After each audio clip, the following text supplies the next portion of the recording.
Hi, everyone. I'm Elissa Slotkin. I'm honored to have the opportunity to speak tonight.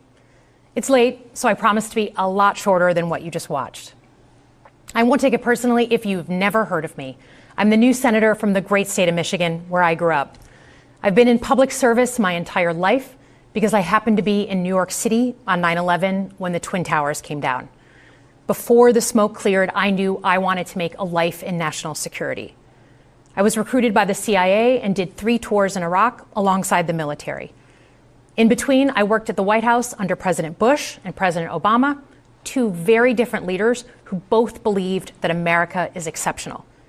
You can find that same sense of patriotism here in Wyandotte, Michigan, where I'm speaking from tonight. It's a working class town just south of Detroit. President Trump and I both won here in November. It might not seem like it, but plenty of places like this still exist across the United States.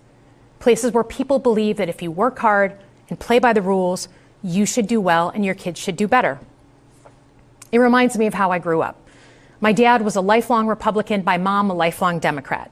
But it was never a big deal because we had shared values that were bigger than any one party. We just went through another fraught election season. Americans made it clear that prices are too high and that the government needs to be more responsive to their needs. America wants change, but there's a responsible way to make change and a reckless way. And we can make that change without forgetting who we are as a country and as a democracy. So that's what I'm going to lay out tonight.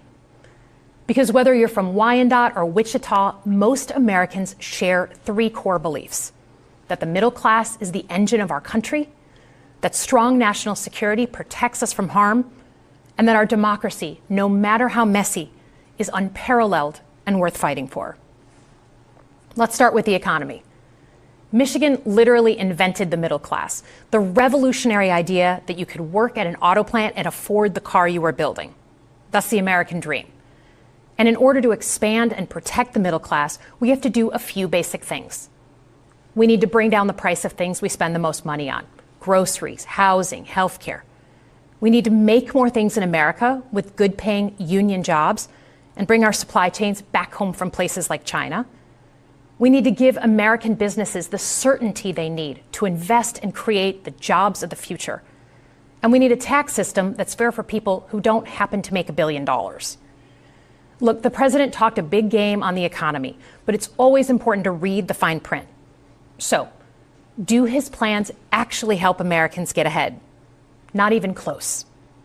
President Trump is trying to deliver an unprecedented giveaway to his billionaire friends. He's on the hunt to find trillions of dollars to pass along to the wealthiest in America. And to do that, he's going to make you pay in every part of your life. Grocery and home prices are going up, not down, and he hasn't laid out a credible plan to deal with either of those. His tariffs on allies like Canada will raise prices on energy, lumber, and cars, and start a trade war that will hurt manufacturing and farmers.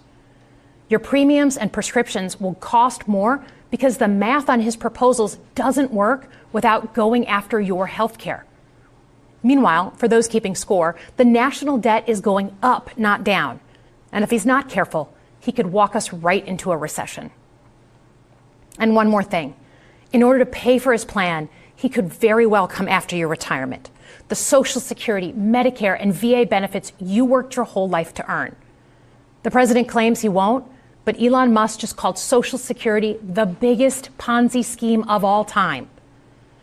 While we're on the subject of Elon Musk, is there anyone in America who is comfortable with him and his gang of 20-year-olds using their own computer servers to poke through your tax returns, your health information, and your bank accounts? No oversight, no protections against cyber attack, no guardrails on what they do with your private data. We need a more efficient government. You want to cut waste? I'll help you do it. But change doesn't need to be chaotic or make us less safe. The mindless firing of people who work to protect our nuclear weapons, keep our planes from crashing, and conduct the research that finds the cure for cancer, only to rehire them 2 days later, no CEO in America could do that without being summarily fired. Okay, so we've talked about economic security. How about national security? Let's start with the border. As someone who spent my whole career protecting our homeland, every country deserves to know who and what is coming across its border. Period. Democrats and Republicans should all be for that.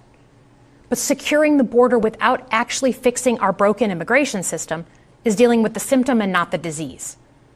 America is a nation of immigrants. We need a functional system keyed to the needs of our economy that allows vetted people to come and work here legally. So I look forward to the president's plan on that.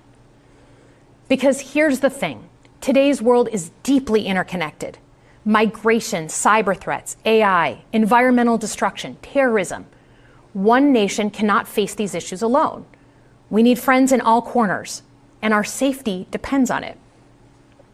President Trump loves to say peace through strength. That's actually a line he stole from Ronald Reagan.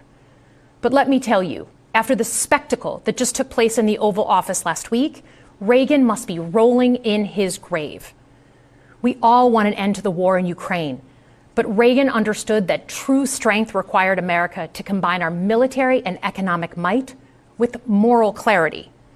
And that scene in the Oval Office wasn't just a bad episode of reality TV. It summed up Trump's whole approach to the world.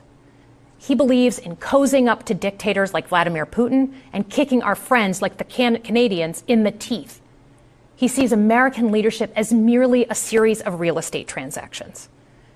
As a Cold War kid, I'm thankful it was Reagan and not Trump in office in the 1980s. Trump would have lost us the Cold War.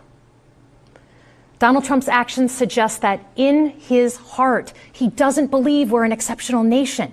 He clearly doesn't think we should lead the world. Look, America is not perfect, but I stand with the majority of Americans who believe we are still exceptional, unparalleled. And I would rather have American leadership over Chinese or Russian leadership any day of the week. Because for generations, America has offered something better. Our security and our prosperity, yes, but our democracy, our very system of government, has been the aspiration of the world. And right now, it's at risk. It's at risk when the president decides you can pick and choose what rules you want to follow, when he ignores court orders and the Constitution itself, or when elected leaders stand by and just let it happen. But it's also at risk when the president pits Americans against each other, when he demonizes those who are different and tells certain people they shouldn't be included. Because America is not just a patch of land between two oceans. We are more than that. Generations have fought and died to secure the fundamental rights that define us. Those rights and the fight for them make us who we are. We're a nation of strivers, risk takers, innovators, and we are never satisfied. That is America's superpower. And look, I've lived and worked in many countries. I've seen democracies flicker out. I've seen what life is like when a government is rigged. You can't open a business without paying off a corrupt official. You can't criticize the guys in charge without getting a knock at the door in the middle of the night. So as much as we need to make our government more responsive to our lives today, don't for one moment fool yourself that democracy isn't precious and worth saving. But how do we actually do that? I know a lot of you have been asking that question. First, don't tune out. It's easy to be exhausted, but America needs you now more than ever. If previous generations had not fought for this democracy, where would we be today? Second, hold your elected officials, including me, accountable. Watch how they're voting. Go to town halls and demand they take action. That's as American as apple pie. Third, organize. Pick just one issue you're passionate about and engage. And doom scrolling doesn't count. Join a group that cares about your issue and act. And if you can't find one, start one. Some of the most important movements in our history have come from the bottom up. In closing, we all know that our country is going through something right now. We're not sure what the next day is going to hold, let alone the next decade. But this isn't the first time we've experienced significant and tumultuous change as a country. I'm a student of history, and we've gone through periods of political instability before. And ultimately, we've chosen to keep changing this country for the better. But every single time, we've only gotten through those moments because of two things: engaged citizens and principled leaders. Engaged citizens who do a little bit more than they're used to doing to fight for the things that they care about, and principled leaders who are ready to receive the ball and do something about it. So thank you tonight for caring about your country. Just by watching, you qualify as engaged citizens. And I promise that I and my fellow Democrats will do everything in our power to be the principled leaders that you deserve. Good night, everyone.